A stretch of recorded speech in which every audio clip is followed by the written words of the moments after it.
नमस्कार दोस्तों, आयुर्वेदो अमृता नाम के यूट्यूब चैनल में मैं डॉक्टर विशाल शिवरे आप लोगों का सहृदय से स्वागत करता हूं। देखिए, हमने पिछले वीडियोस में आपको चरक संहिता के विषय में बताया था। आयुर्वेद के इतिहास और चरक संहिता के विषय में कुछ बातें बताई थी। देखिए, चरक संहिता तो वैसे बहुत बड़ा ग्रंथ है, लेकिन चरक संहिता में हमने लास्ट वीडियो में हम चरक सूत्र स्थान, निदान स्थान, विमान स्थान, इंद्रिय स्थान, कल्प सिद्धि, ऐसे करके आपने 120 अध्याय आपको के विषय में आपको बताया। आपको 8 स्थान और 120 अध्यायों के विषय में मैंने बताया। देखिए, चरक संहिता एक चिकित्सा प्रधान ग्रंथ है। चिकित्सा प्रधान मतलब चिकित्सा के लिए सबसे ज़्यादा उपयोगी है। हमारा सबसे प्राचीनतम ग्रंथ है, जिसके लिए सिद्धांतों के आधार पर आज भी हम उसके सिद्धांतों के आधार पर फॉलो करते हैं। स्पेशल चरक को, चरक के विषय में मैं एक चीज़ आपसे कहना चाहता हूँ। चरक के विषय में उन्हें जैसे कि हम पहले भी बता चुके हैं कि बृहत्त्रयी में चरक संहिता का सर्वप्रथम स्थान है। हमने आपको 2 ग्रंथ बताए थे, बृहत्त्रयी और लघुत्रयी। तो बृहत्त्रयी में चरक संहिता का एक सर्वप्रथम स्थान है। आज चरक संहिता को 2 भागों में बांटा जाए, पहला पूर्वार्ध, दूसरा उत्तरार्ध। उन 2 भागों में ही हम उस पूरा चरक संहिता का सूत्र स्थान से लेकर के कल्प सिद्धि तक अपन अध्ययन करते हैं, जिसके अंदर आपका सूत्र स्थान है, आपका निदान स्थान है, आपका विमान स्थान है, शारीर स्थान है, इंद्रिय स्थान है, चिकित्सा स्थान है, कल्प स्थान है और सिद्धि स्थान है। पूर्वार्ध में 5 अध्याय हैं और उत्तरार्ध में आपके 3 अध्याय हैं। मतलब शुरू से लेकर आप 5 तक आएंगे। सूत्र, निदान, विमान, आपका शारीर और इंद्रिय, ये पूरा आपका बनेगा पूर्वार्ध में। आपके बाकी के स्थान जो 3 अध्याय और हैं, आपका चिकित्सा स्थान, कल्प स्थान और सिद्धि स्थान, ये आपके उत्तरार्ध में पढ़ते हैं। तो ये आपका चरक संहिता पूर्ण हुआ है। इसके अलावा आचार्यों ने एक श्लोक दिया, निदाने माधव श्रेष्ठ, यानी निदान चिकित्सा में, मतलब निदान मतलब किसी रोग को अपन पहचानेंगे कैसे, तो निदान में माधव श्रेष्ठा, सूत्र स्थाने स लघु भागवटा, शारीर शुश्रुता श्रेष्ठा, चरकस्तु चिकित्सके। तो चिकित्सा प्रधान ग्रंथ है चरकस्तु चिकित्सके, अर्थात निदान के लिए माधव निदान, सूत्र स्थान के लघु भागवट, शारीर स्थान के लिए सुश्रुत और चरक जो है चिकित्सा स्थान के लिए चरक सर्वश्रेष्ठ है। देखिए, चरक के विषय में जो चरक के प्रादुर्भाव में भावमिश्र ने भी कुछ व्याख्या की है कि चरक के प्रादुर्भाव कैसे हुए। जैसे मैं आपको लास्ट वीडियो बताया कि शेषनाग के अवतार थे।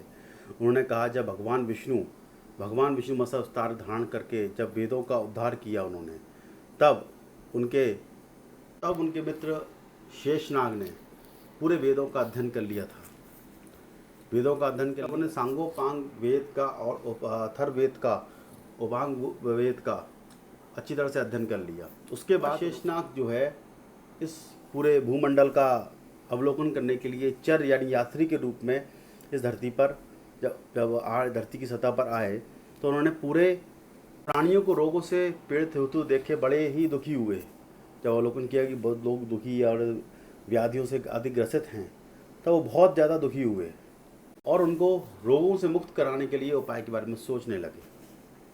फिर उन्हें अवतार लिया और एक किसी वेदज्ञ ऋषि के यहाँ अवतार लेकर के उन्होंने, यानी कि वो अवतार लिया। उसके बाद उन्होंने, क्योंकि वो चर यानी यात्री के रूप में आए थे, ऐसा कहते हैं कि चर यात्री के रूप में आए थे, चरते, इसलिए चरकास्तु चरका, मैंने आपको श्लोक भी बताया था उस पिछली बार, तो इसलिए उनको चरक नाम से प्रसिद्ध हुए। और उन्हीं की पति संस्कृत चरक संहिता हमारे सामने मौजूद है। अच्छा, एक चीज़ और है, नाग पंचमी के दिन चरक जयंती बनाई जाती है कि कहीं ना कहीं शेषनाग से कनेक्शन है, इस बात को सिद्ध करता है। तो ये तो एक पौराणिक बात हो गई। अब चरक संहिता के हम मूल बात पे आते हैं। देखिए, आयुर्वेद हो या कोई भी ग्रंथ हो, हम पढ़ते हैं कि गुरु शिष्य परंपरा के अंतर्गत ही प्रतिपादित हुआ है, चला है। आप चरक संहिता जब भी पढ़ेंगे या कोई भी आप ग्रंथ पढ़ेंगे, जो उसके अंदर आप देखेंगे कि इसमें कि गुरु ने मतलब शिष्य ने गुरु से प्रश्न किया, गुरु ने उत्तर दिया। तो इसमें पूरे उसी के आधार पर पूरी चरक संहिता लिखी गई है। किसी भी ग्रंथ को आप देख सकते हैं, उसमें भी ऐसा मिलेगा आपको। तो उसमें गुरु सूत्र, शिष्य सूत्र, पति संस्कृत सूत्र, इस तरह से आपके सूत्रों की व्याख्या सूत्रों के रूप में हमको मिलता है। इसमें सबसे मुख्य बात है त्रिसूत्र आयुर्वेद। त्रिसूत्र आयुर्वेद का मैं आप अर्थ समझें कि हेतु, लिंग और औषध। जब इन सबसे ज़्यादा हेतु का अर्थ है निदान, लिंग का तब साइंस सिम्टम्स, और औषध का अर्थ है आपने क्या औषधि से उसकी चिकित्सा की।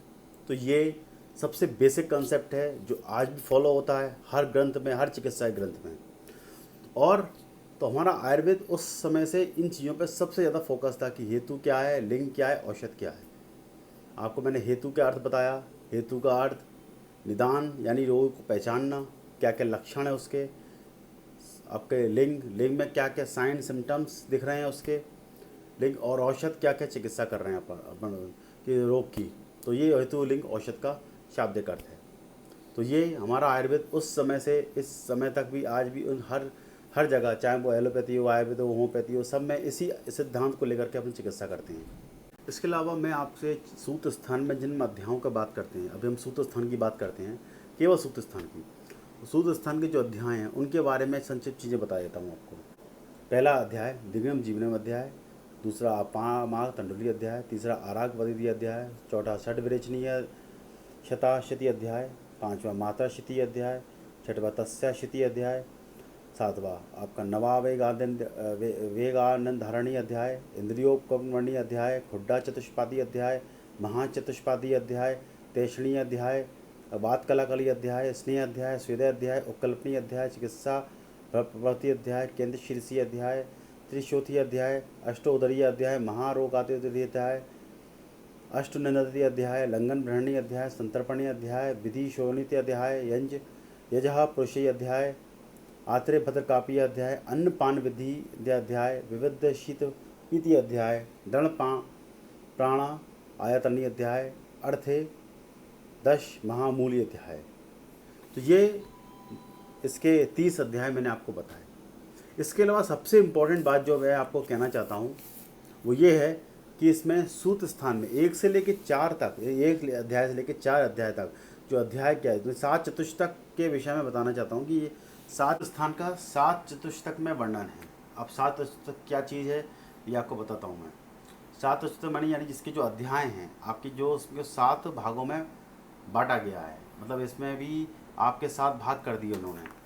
7 भागों में सबसे पहला कहता है यदि 1 से लेकर 4थे अध्याय तक भेषज चतुष्टक, दूसरा 5 से लेकर 8वें अध्याय में स्वस्थ चतुष्टक, 9 से लेकर 12वें तक अध्याय में निर्देश चतुष्टक, 13वें से लेकर 16वें अध्याय तक आपका कल्पना चतुष्टक, और 17 से 20वें अध्याय तक रोज चतुष्टक, 21 से 24 आपका जो अध्याय है वो योजना चतुष्टक, 25 से लेके 28वें अध्याय तक अन्नपान चतुष्टक, और 29 से लेके 30 अध्याय तक आपका तो ये सबसे इम्पोर्टेंट बात है इसकी। तो वही अध्यायों के हिसाब से उसका डिवीज़न किया। मैं आपको डिवीज़न डिस्प्ले में दिखा देता हूँ कि किस किस डिवीज़न में कैसे उसका काम किया। भाई इसका अर्थ सीधा सीधा अर्थों में ये है कि यहाँ पे जो पहले 1 से लेकर 14 यानी दिव्यम जीवनम अध्याय, अपामार्ग, आरग वदि और षड विरेचनीय अध्याय, इन जो 4 अध्याय बेशक चतुष्टक हैं, यानी ये और सबसे ज़्यादा इन शुरू के 4 अध्याय में आपको बेशक चतुर्दश यानी आपको बेशक आपकी चिकित्सा आपको स्वयं अपनी चिकित्सा कर सकते हैं। अपने कुछ अन्नों का वर्णन किया गया, ये यवागु, अपामार्ग, आरागवद, इन सब इनकी तरह से, और षड विरेचनीय अध्याय, इन सब बेशज के आधार पर इन लोगों का वर्णन किया गया। दूसरा था 5 से लेकर के 8वें अध्याय तक आपका जाता है स्वस्थ चतुर्दश, स्वास्थ्य रखने के लिए क्या क्या चीज़ों की आवश्यकता पड़ती है उसके विषय में बताया। उन्होंने कहा माता क्षिति अध्याय, किस मात्रा में आपको अन्न लेना चाहिए, क्या लेना चाहिए, वो नवे कारण आपको वेग को धारण करना चाहिए कि कौन से वेग धारण करना चाहिए, कौन सा वेग धारण करनी, धारणी अधारणी वेगों के बारे में बताया गया। फिर उसके बाद इंद्रियों उपकर्मणी अध्याय, खुड्डा चतुष्पदी अध्याय, ये सब इसके विषय में बताया अच्छी तरह से। महाचतुष्पादी और त्रिश्रेणी अध्याय के किस तरह प्राण आपकी त्रिश्रेणियाँ होती हैं उनके विषय में इसमें बताया। तो उन्होंने कहा कि आपका 9 से लेकर 12वें अध्याय तक आपका निर्देश चतुष्टक बताया उन्होंने, और 5 से लेकर 8वें तक स्वस्थ चतुष्टक बताया। 9 से लेकर 12 तक निर्देश चतुष्टक, क्या क्या निर्देश आपके निर्देश जो है वो दिए गए। आपका 13 से लेकर 16वां अध्याय तक कल्पना चतुष्टक, क्या कल्पनाएं अपन बना रहे हैं, आपका स्नेह, स्वेद, उपकल्पनीय, चिकित्सा, ये आपने 16वें अध्याय तक इस कल्पनाओं के बारे में विषय में वर्णन मिलता है। तो ये उन्होंने कल्पना चतुष्टक कहानी 4 अध्याय आपके कल्पना के विषय में हैं। फिर 17 से लेके 20वें अध्याय तक उन्होंने कहा किंत शीर्षी अध्याय, शीर्षी अध्याय, अष्ट उदरीय अध्याय, और इनके बारे में रोग चतुष्टक बताया गया। रोग चतुष्टक का अर्थ है यानी रोगों के विषय में। तो रोगों के विषय में 4 अध्याय में बोला गया। इसके पश्चात आपका 21 से लेकर 24 तक योजना चतुष्टक, क्या योजना के अनुसार इसमें अष्टनिधन पुरुष, लंघन, भंगन, संतर्पण, इनको योजना चतुष्टक में रखा गया। 25 से लेकर 28वें अध्याय तक अन्न पान चतुष्टक अध्याय यानी अन्नपान, इसके अंदर आपका ये यज्ञ पुरुषी अध्याय, आपका आत्रेय भद्रकापी अध्याय, और उसके बाद अन्न पान विधि का अध्याय और विविध शीत पीति अध्याय, इसके विषय में बताया। और ये 7 चतुष्टक खत्म होने के बाद आखिरी के जो 2 अध्याय हैं उनको संग्रह अध्याय कहा गया। इसमें 10 प्राण आयतन, 10 प्राण आयतन, 10 महामूल्य अध्यायों का वर्णन है। तो उसको आपका ये अलग से है, ये 7 चतुष्टक नहीं करके अलग से संग्रह अध्याय में रखा गया। सूत्र स्थान में कुल मिला के 28 यवागों का वर्णन किया जाता है। अनेक साध्य रोगों की निवृत्ति के लिए विविध औषध द्रव्यों आदि निमित्त यवागों का वर्णन मिलता है। यवागु क्या होते हैं आप मेरे पिछले वीडियोस में देख सकते हैं। मैंने कई वीडियो बनाए यवागु के ऊपर, मैंने बहुत विस्तार से बोला है, आपको लिंक भी दे देता हूँ।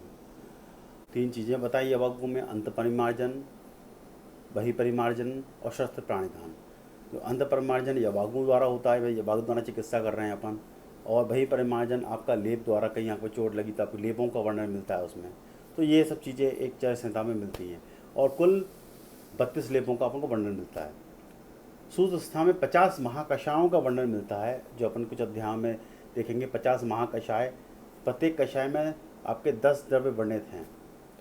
इन महाकषायों को संग्रह करके रखें तो चिकित्सा, एक बहुत बड़ी चिकित्सा है इन महाकषायों के विषय में। ये महाकषाय क्या हैं, इनके बारे में अपन बहुत विस्तार से कभी चर्चा करेंगे, क्योंकि इस वीडियो में समझाना संभव नहीं है। 50 प्रकार के महाकषाय भी समझ लीजिए। उन महाकषायों में ही सर्व चिकित्सा मौजूद है। तो उन महाकषायों को मैं आपको छोटा सा डिस्प्ले में दिखाता हूँ किस किस तरह के महाकषाय कहलाते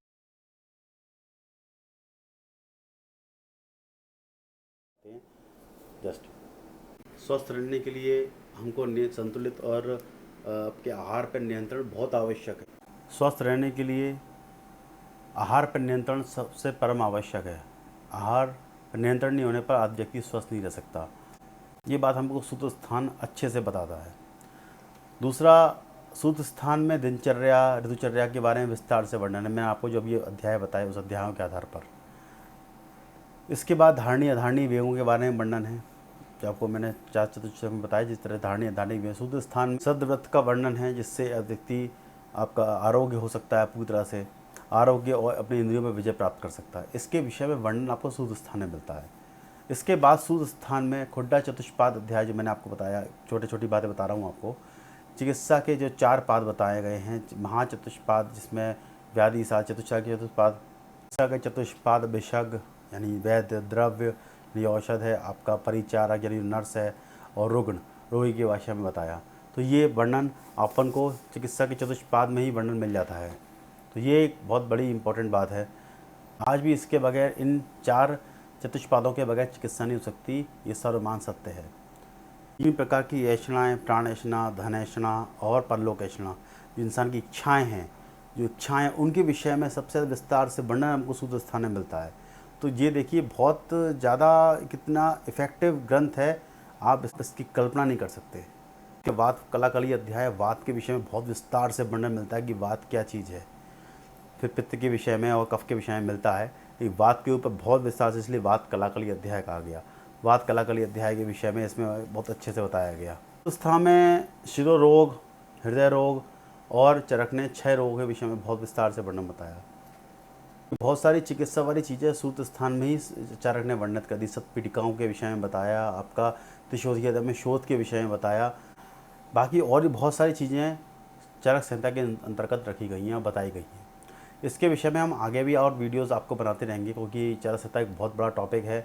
हमने इतिहास से शुरुआत करके चारक संहिता पे आए और भी हम आगे वीडियो बनाते रहेंगे, धीरे धीरे आपके सामने पेश करते रहेंगे। तो आज हम इसी अपनी चर्चा को यहीं समाप्त करते हैं और मिलते हैं हम अगले वीडियो के साथ। इसके अलावा आपको मेरी दी हुई जानकारी अगर पसंद आती है तो आप कृपया करके लाइक, शेयर और कमेंट कीजिए। तब तक के लिए मुझको आज्ञा दीजिए। धन्यवाद।